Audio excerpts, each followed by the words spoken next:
sa demokrasya. Ako maisog, ako bubarog para sa Republika ng Pilipinas. Ako maisog, ako bubarog para kay Rodrigo Roa Duterte. Ako maisog, ako bubarog para kay Bibi Sara Duterte.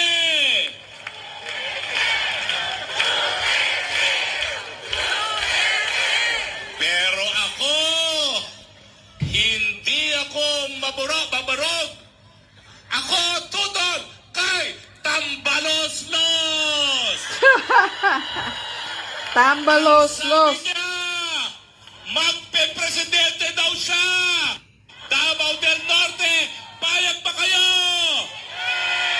Huwag niyong iboto. Sabi nila, kung ayaw niyo siya magpresidente, magpa-prime minister daw siya. Payag ba kayo? Mga Davao del Norte, binayaran ba kayo ngayon? Mga Davao del Norte, binibenta niyo ba ang inyong lagda?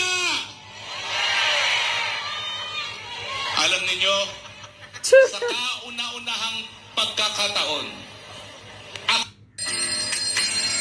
Ay, grabing sigaw ni Harry Roque, ah. kauna-unahang pagkakataon, ako po ay humihingi ngayon ng patawad. Kauna-unang beses ko po tumayo sa entablado dito sa Davao del Norte kasama ang ating Kuya Gob.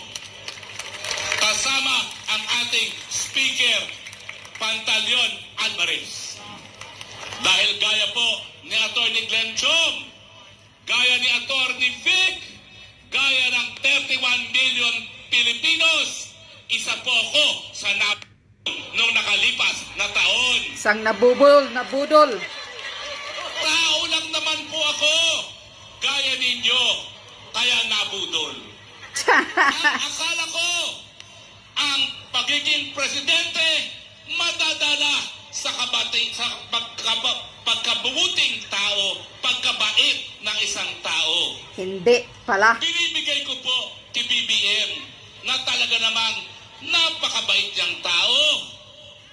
Pero hindi pala sapat ang kabaitan.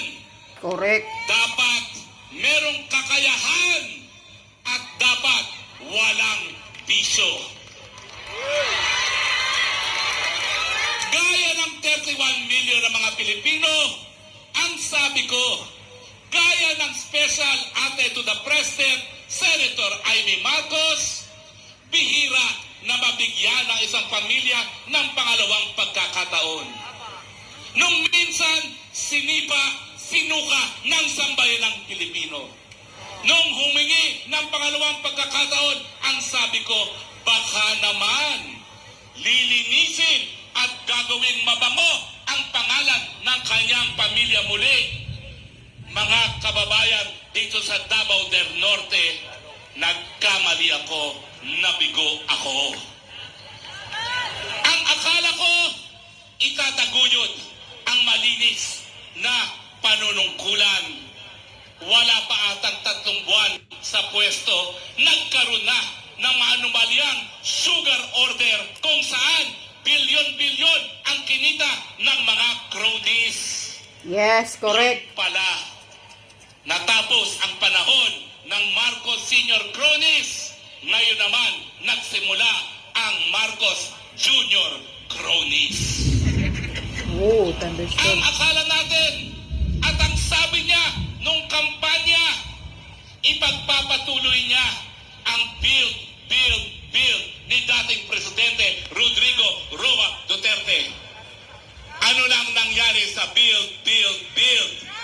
Ngayon, bayad, pati congressmen hinihinga ng bayad para sa proyekto. Alam yan ni Speaker Alvarez.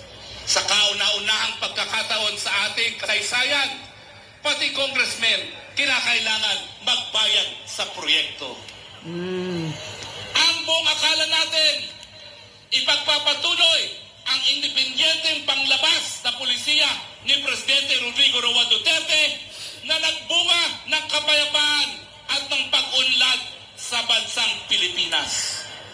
Sa panahon ni Presidente Duterte, lumago ang mga negosyo sa pamamagitan ng kapital, pangangalakal at turismo galing sa China.